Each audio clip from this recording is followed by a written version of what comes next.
હવે આગળ વાત કરીએ તો રાજ્યના હવામાન વિભાગમાં ધીરે ધીરે પલટો આવી રહ્યો છે. વરસાદ પહેલાની પરિસ્થિતિનું નિર્માણ થઈ રહ્યું છે.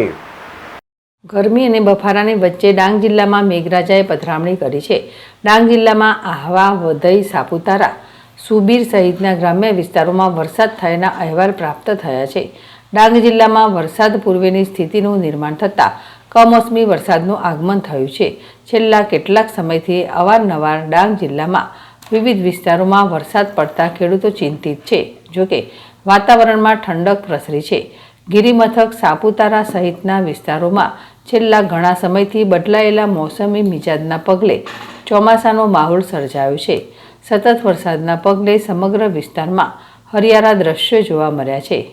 ગઈકાલે ગાજવીજ સાથે ધોધમાર વરસાદ પડતા તળેટી વિસ્તારની કંદરાએ સૂર કરાઈ ખીલી ઉઠી છે. તાજેતરમાં સ્કૂલ કોલેજોમાં વેકેશન ચાલી રહ્યું છે. ઉનાળાની સિઝન તેના ઉત્તરાર્ધમાં છે. ચોમાસાની શરૂઆત થવા માટેનું વાતાવરણ કુદરતી રીતે નિર્માણ પામી રહ્યું છે.